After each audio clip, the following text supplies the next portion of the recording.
Most people think dementia announces itself with big, obvious red flags. Forgetting your own name, getting lost in your neighborhood, or asking the same question over and over. But that's not how it usually starts. In reality, dementia often creeps in quietly, slowly, subtly, and the early signs can be so easy to miss that people chalk them up to stress, aging, or just being off. Here's something that might surprise you. Research from the University of California, San Francisco shows that changes in behavior, not memory, are often the first signs of neurodegeneration. Things like increased apathy, impulsivity, mood shifts, or subtle withdrawal from activities. These behavioral red flags can appear years before someone meets the clinical criteria for dementia. And here's why that matters. The earlier we catch these silent signals, the more time we have to intervene. Because while there's no cure for most forms of dementia yet, there are ways to slow its progression. To build what neuroscientists call cognitive reserve, the brain's backup system that helps us stay sharp even as some neurons decline. Think of it like this. If your brain is a city, dementia doesn't destroy it all at once. It slowly shuts down neighborhoods, but if you've got alternate routes, stronger bridges, and more resilient power grids, you can keep the whole system running far longer than you'd expect. And that's what we're doing today. Building those alternate routes, spotting early cracks in the pavement before they become sinkholes. In this video, I'll walk you through 6 science-backed, often overlooked warning signs that your brain or the brain of someone you love may be heading toward trouble. And more importantly, I'll share tools that research shows can protect, adapt, and even rewire parts of the brain when practiced consistently. Here are steps what we will cover. How small personality shifts can be neurologically significant. Why clutter and disorganization might reflect more than just a messy phase. The surprising connection between hearing and cognitive decline. How subtle changes in decision-making signal executive function trouble. The quiet danger of sleep disturbances. And what science says about changes in sense of humor or emotional expression. Each of these isn't just a symptom. It's a window into how the brain is functioning beneath the surface. If caught early, each one is also an opportunity, a moment where intervention is still possible, neuroplasticity is still on your side, and the course of decline can still be bent. You know that friend who used to love gardening, always tinkering in the yard, planting things, rearranging pots, and then quietly stopped. No big announcement, no crisis, they just drifted away from it. Maybe they still go through the motions in conversation, but the spark is gone. Here's what the research shows. The brain's frontal lobes, especially the anterior cingulate cortex, are responsible for drive, motivation, and decision initiation. When these regions start to break down, as they do early in Alzheimer's and frontotemporal dementia, it doesn't necessarily cause memory loss first. It just makes it harder to begin things. That could be as simple as putting off chores or as complex as disengaging from meaningful relationships. And here's the tricky part. It doesn't always feel like sadness. It's not a heavy depression. It's more like a quiet retreat. The person might say, "I'm just tired," or "I don't feel like doing much lately." And because it's subtle, most people, including family members, miss it. But neurologically, this is a dopaminergic issue. Dopamine isn't just about pleasure, it's also about motivation. It's what helps us initiate action toward a goal. And in these early stages, it's the dopamine circuits that are starting to fray. So, how do you tell if this is a red flag or just normal fatigue? Ask yourself, or someone you love, a few key questions. Have you stopped doing things you used to enjoy? Not because you are too busy, but because they just don't feel worth the effort anymore. Do you feel like you need a push to get started, even with simple tasks? Are you avoiding social situations you used to find energizing? If the answer to several of these is yes, consistently over several months, it's worth paying attention. Now let's talk about tools. A simple behavioral protocol that helps stimulate the brain's initiation circuits is micro-goal sequencing. That means breaking tasks into small, clearly defined steps and doing them in predictable, repeated order. For example, instead of do the laundry, it becomes 1 walk to the hamper, 2 load the machine, 3 pour detergent, 4 start timer. This kind of structured sequencing activates prefrontal and motor planning regions and can help maintain neural circuits that otherwise begin to fade from disuse. Another tool is scheduled novelty, intentionally inserting one new stimulus into each day. That could be a 5-minute walk in a new direction, trying a new podcast, or calling someone you haven't spoken to in a while. Novelty boosts dopamine, which in turn enhances initiative and engagement. And perhaps most importantly, social reinforcement matters. Research out of Harvard's Aging Brain study found that regular positive social contact can buffer early behavioral symptoms and help maintain activity in the brain's default mode and salience networks, both of which are linked to self-driven behavior. Here's the bottom line: if you notice someone slowly giving up the things they used to care about, don't assume it's just aging. It might be their brain's way of signaling that motivation pathways are under stress. And the earlier you support those circuits, with micro goals, novelty, and social connection, the better chance you have of preserving function. Want to keep learning and stay ahead of these hidden symptoms? Consider subscribing.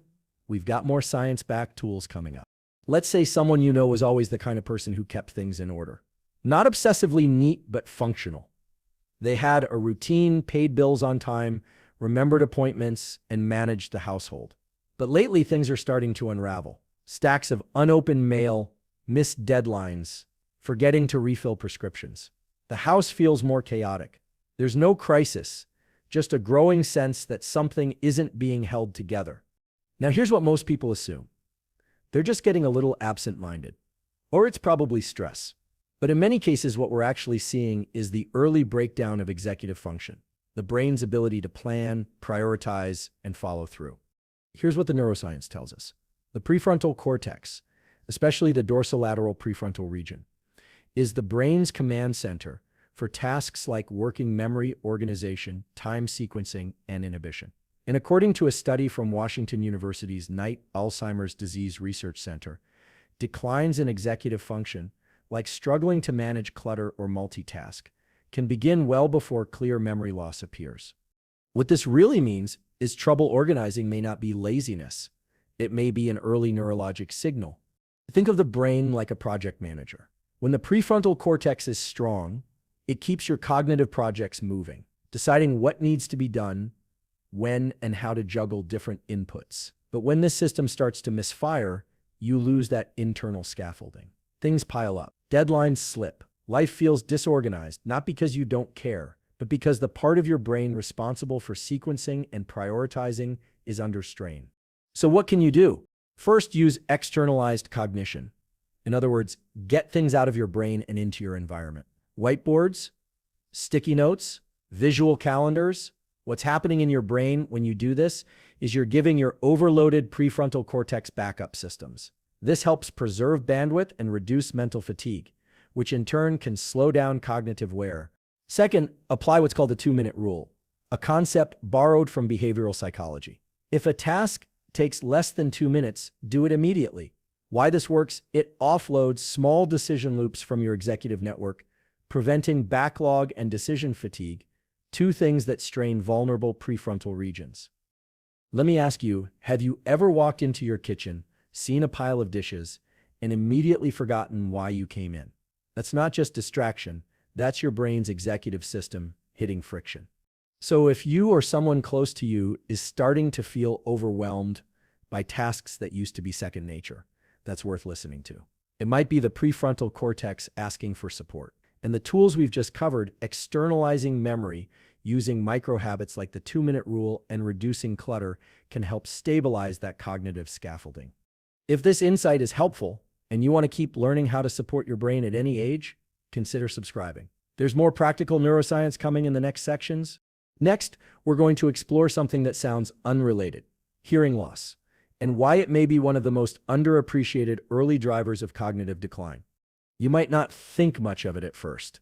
Maybe someone starts asking what more often, turns the TV volume up a little higher, struggles to follow conversations in noisy restaurants. These things get brushed off as aging, distraction, maybe just earwax. But here's what the research is now showing. Hearing loss isn't just about the ears, it's about the brain. In fact, a major longitudinal study from Johns Hopkins, led by Dr. Frank Lin, found that adults with mild hearing loss were 2 times more likely to develop dementia. With moderate loss, the risk tripled, severe loss, 5 times higher. And these changes weren't just due to aging. They held up even after adjusting for other risk factors. So what's happening in the brain when hearing starts to decline? When your auditory system has to work harder to decode sound, especially speech, your brain has to divert resources away from memory, focus, and decision-making just to process what's being said. Over time, this constant cognitive strain leads to what's called cognitive load imbalance. You're using more mental energy to hear, which means less is available for everything else. And there's another issue: social withdrawal. When people can't hear well, they naturally begin to disengage from conversations, events, social interactions. This reduces stimulation to the brain's language, memory, and social emotional centers, especially in the temporal and frontal lobes, which depend on regular use to stay sharp. This is known as the use it or lose it principle in neuroscience. When brain regions aren't stimulated regularly, the networks weaken, synaptic density drops, neuroplasticity slows, and that creates the perfect environment for neurodegenerative processes to take hold. So what can you do? First, if you or someone close to you is noticing signs of hearing decline, get a baseline hearing test. Most people wait 7 to 10 years from the onset of symptoms before they seek help, but earlier intervention matters. Second, if hearing aids are recommended, use them consistently. A 2023 study published in The Lancet Healthy Longevity found that consistent use of hearing aids cut the rate of cognitive decline nearly in half in older adults at risk for dementia. And here's a practical tool. Whether you use hearing aids or not, optimize your auditory environment. That means reducing background noise during conversations, using noise-canceling headphones in crowded places, and facing people directly when they speak. Simple adjustments like these can lower auditory strain and free up mental bandwidth. Let me ask you, have you found yourself zoning out in conversations, especially when there's background noise? That's not just tuning out. That could be your brain working overtime just to decode the words. The good news is, this is one of the most actionable areas in dementia prevention. Because hearing support isn't just about communication. It's about keeping your brain engaged, stimulated, and protected from cognitive overload. Imagine this: someone you trust, maybe a parent or a partner, suddenly makes a strange financial decision. They wire money to a stranger. They sign up for an expensive subscription they don't need. They invest in something completely out of character. It's not just one bad decision. It's a pattern. Risky, impulsive, unfiltered behavior. And you start to wonder, what changed? Here's the thing: changes in judgment, especially around money, safety, or social interactions, can be one of the earliest signs that the brain's frontal lobe circuitry is starting to break down. And while it's easy to dismiss these moments as just a lapse, the neuroscience paints a different picture. The ventral medial prefrontal cortex is the region of the brain responsible for weighing risks, making ethical decisions, and inhibiting inappropriate impulses. One 2018 study from the University of California, San Francisco found that impaired judgment, especially financial missteps, is one of the top behavioral symptoms in the preclinical phase of dementia. The researchers called it executive disinhibition, a breakdown in the ability to filter, evaluate, and self-monitor. Here's what's happening in the brain when this occurs. The networks that normally pause you before you act, that moment of wait, is this a good idea, are going offline. You might still have the memory to remember what to do, but not the impulse control to do it. Now let's make this real. Have you ever seen someone start giving away money in ways that don't make sense? Get unusually irritable when told no. Show poor judgment in conversations or boundaries. These are not just quirks, they're potential neurological signals. So what can you do? One tool is structured decision frameworks. That means building systems around important decisions, like using checklists for major purchases, requiring a 24-hour pause before any big expense, or having a second person involved in high-stakes choices. Another strategy is limiting decision exposure. For example, use automatic bill pay for fixed expenses, simplify menus or financial choices, and keep day-to-day routines stable. Why? because too many decisions, especially unstructured ones, can overload a brain that's struggling to filter risks properly. And finally, don't ignore emotional shifts around decisions. If someone becomes unusually defensive, paranoid, or secretive about their choices, that emotional volatility may be a sign that they're aware something feels off, even if they can't articulate it. If this is resonating, if you've seen these shifts in someone close to you, don't wait. These changes often emerge years before memory starts to noticeably decline, and addressing them early can help preserve safety, autonomy, and dignity. Also, if these kinds of insights are helping you, subscribe to the channel. We're building a community of people who care deeply about protecting their brain, staying sharp, and supporting the people they love with grounded, science-based tools. Now, everyone has the occasional restless night, but in the years leading up to dementia, something more specific can start to happen: patterns of nighttime disruption that don't look like regular insomnia. We're talking about intense dreams, acting out during sleep, frequent waking, wandering, restlessness after midnight, and sometimes a strange blurring between dreams and reality. This isn't just poor sleep hygiene. It can be a neurological signal, one that often shows up before any obvious memory loss. Here's what the research shows. In certain types of dementia, especially Lewy body dementia and Parkinson's-related cognitive decline, one of the earliest symptoms is something called REM sleep behavior disorder, or RBD. Normally during REM sleep, your body is paralyzed while your brain dreams. But in RBD, that paralysis fails. So people may talk, yell, kick, or thrash in their sleep, as if they're acting out their dreams. A study from the Mayo Clinic tracked people with RBD and found that over 70% went on to develop a neurodegenerative disease within 10 years. That's a major clue. Because what's happening in the brain is not just surface level. The brainstem, especially areas like the subcaruleus and pontine tegmentum, are responsible for regulating REM sleep paralysis.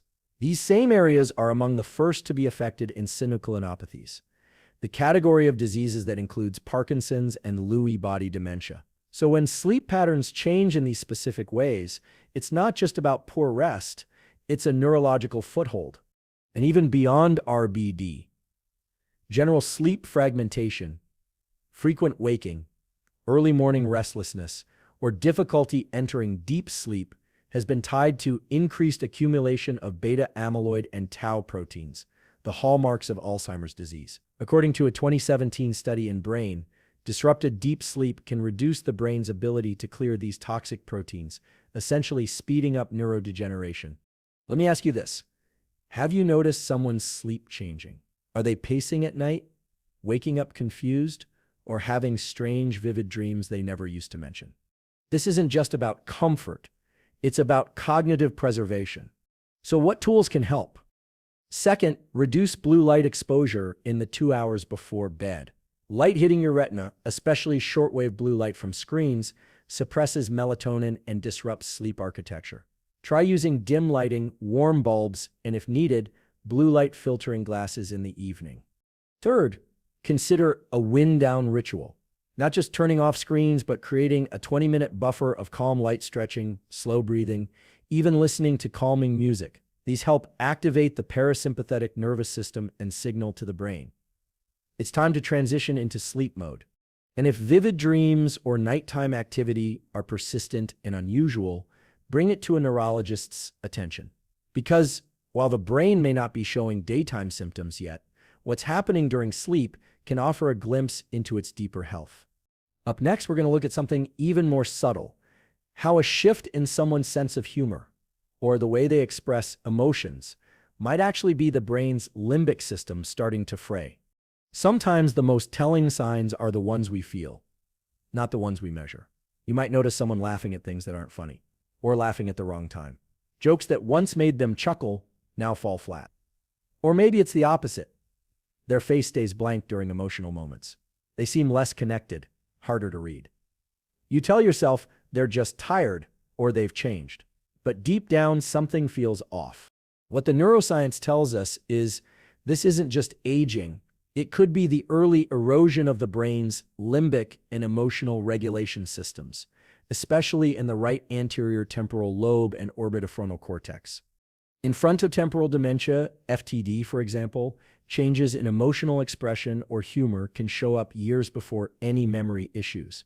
A 2015 study from University College London found that over 50% of people with early FTD began laughing at inappropriate things, like tragic news stories or social faux pas, without realizing anything was wrong. Their emotional filters were eroding. What's happening in the brain is this. The regions responsible for emotional interpretation and empathy, areas that help us read faces, detect tone, and respond appropriately, are starting to disconnect from the cognitive control centers. It's like the volume knob on emotional expression is broken. Sometimes it's too loud, sometimes too quiet, sometimes just... And it sits not just humor. People may cry at unexpected times, fail to show warmth when someone sips upset, struggle to understand sarcasm, irony, or tone of voice, appear cold or indifferent even when they care deeply inside. This is incredibly hard for family and caregivers because the person seems present, but emotionally unrecognizable. But here's the key. This isn't a moral failing. It's not a lack of empathy. It's a neurological disconnection between feeling and expression. So what can you do? First, shift expectations around emotional reciprocity. Instead of waiting for a response, offer reassurance and connection consistently, even if it doesn't seem to land right away. Over time, this builds a sense of safety and predictability, two things that the emotional brain relies on. Second, use simple emotional labeling. For example, I can see you're upset right now, or I'm feeling sad because of this. And here's a personal challenge. If someone close to you seems emotionally different lately, ask yourself, not why are they being like this, but what might their brain be struggling to process right now? That reframe can turn frustration into compassion and compassion into action. When we pay attention to these subtle emotional shifts, the awkward laughter, the missing warmth, the flat effect, we're not just trying to decode behavior, we're tracking how the brain expresses feeling. And that gives us a crucial window into what needs support before deeper symptoms set in. In the final section, we'll pull all of this together, the 6 warning signs, the tools, and the deeper why behind this conversation. Because the goal isn't fear, it's early awareness, informed action, and protecting the people and minds we love. Let's take a step back. We've just walked through 6 early, often missed signs of dementia, not memory slips, not confusion, but subtle shifts in motivation, organization, sound processing, judgment, sleep, and emotional tone that point to something deeper happening in the brain. And here's the deeper truth behind all of this. Dementia doesn't begin when someone forgets where they are. It begins quietly, gradually, and often invisibly in the background of everyday life. That's why catching it early isn't just helpful, it's critical. Because when you catch these signals early, the brain is still plastic, still adaptable, still capable of building new connections, rerouting damaged circuits, and reinforcing what's still strong. That's not wishful thinking, that's neuroscience. Let's recap the 6 warning signs we covered. Loss of initiative or subtle withdrawal, signaling possible degradation in motivation circuits tied to dopamine and the anterior cingulate cortex. Disorganization and trouble with planning. Early signs of executive dysfunction linked to the prefrontal cortex. Hearing loss and social disengagement, which increase cognitive load and reduce stimulation to memory and language centers. Shifts in judgment or impulsivity, a breakdown in the frontal lobe's ability to assess risk and inhibit behavior. Disturbed sleep or vivid dreams, which may reflect brainstem level degeneration affecting REM regulation and protein clearance. Changes in emotional expression or humor, early signs of disruption in the limbic system and social emotional circuitry. Each of these isn't just a red flag. It's a window, a chance to intervene before the decline accelerates, a chance to strengthen the brain's resilience while it still has momentum. Here's one tool. Pick just one of the 6 areas and observe it closely for the next 3 days. In yourself, in a loved one. Journal what you notice. Even the small shifts, awareness is the foundation of prevention. And here's another: build micro routines that reinforce the vulnerable parts of the brain. Schedule novelty to support initiative. Use visual systems to scaffold executive function. Keep your hearing sharp. Prioritize deep sleep. Name your emotions out loud. These aren't just lifestyle hacks, they're cognitive armor. Because here's the thing, the brain isn't fixed, even in older adults. Even in early decline, every walk you take, every meaningful conversation, every good night's sleep, these aren't neutral.